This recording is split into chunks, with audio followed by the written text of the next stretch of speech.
ಇನ್ನು ಮಾನಸಿಕ ಖಿನ್ನತೆಯಿಂದ ತಾಯಿ ಮಗಳು ಆತ್ಮಹತ್ಯೆಗೆ ಶರಣಾಗಿದ್ದಾರೆ. ನೇಣು ಬಿಗಿದುಕೊಂಡು ತಾಯಿ ಮಗಳು ಆತ್ಮಹತ್ಯೆ ಮಾಡಿಕೊಂಡಿದ್ದಾರೆ.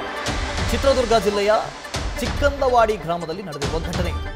52 ವರ್ಷದ ಪುಷ್ಪ ಮತ್ತು 16 ವರ್ಷದ ಲಾವಣ್ಯ, ಅಮ್ಮ ಮತ್ತು ಮಗಳು ಇಬ್ಬರು ಆತ್ಮಹತ್ಯೆ ಮಾಡಿದ್ದಾರೆ. 3 ತಿಂಗಳ ಹಿಂದೆ ಪುಷ್ಪ ಪತಿ ಹೃದಯಾಘಾತದಿಂದ ಸಾವನ್ನಪ್ಪಿದರು. ಪುಷ್ಪ ಅಂದರೆ ತಾಯಿ, ಲಾವಣ್ಯ 16 ವರ್ಷದ ಮಗಳು.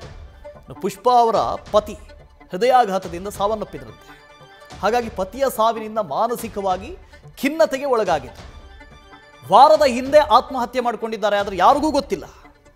ಇಬ್ಬರೂ ಆತ್ಮಹತ್ಯೆ ಮಾಡಿಕೊಂಡಿರೋದು ಯಾರಿಗೂ ಗೊತ್ತಿಲ್ಲ. 1 ವಾರ ಆದಮೇಲೆ ಪಕ್ಕದ ಮನೆಯವರಿಗೆ ಕೊಳೆತ ವಾಸನೆ ಬಂತಂತೆ. ಆಗ ಪೊಲೀಸರಿಗೆ ದೂರು ಕೊಟ್ಟಿದ್ದಾರೆ, ಮಾಹಿತಿ ಕೊಟ್ಟಿದ್ದಾರೆ. ಸ್ಥಳಕ್ಕೆ ಚಿಕ್ಕಜಾಜೂರು ಪೊಲೀಸರು ಭೇಟಿ ಕೊಟ್ಟಿದ್ದಾರೆ, ಪರಿಶೀಲನೆಯನ್ನು ಕೂಡ ಮಾಡಿದ್ದಾರೆ.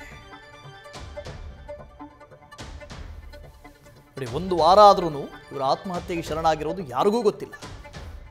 ಅದಾದ ನಂತರ ಕೊಳೆತ ವಾಸನೆ ಬಂತು ಅಂತ ಹೇಳಿ ಪೊಲೀಸರಿಗೆ ಮಾಹಿತಿ ಕೊಟ್ಟು ಅದಾದ ಬಳಿಕ ಗೊತ್ತಾಗಿದೆ. ನ್ಯೂಸ್ ಫಸ್ಟ್, ನಿರ್ಭೀತಿಯಿಂದ ನಿಮ್ಮ ಪರವಾಗಿ.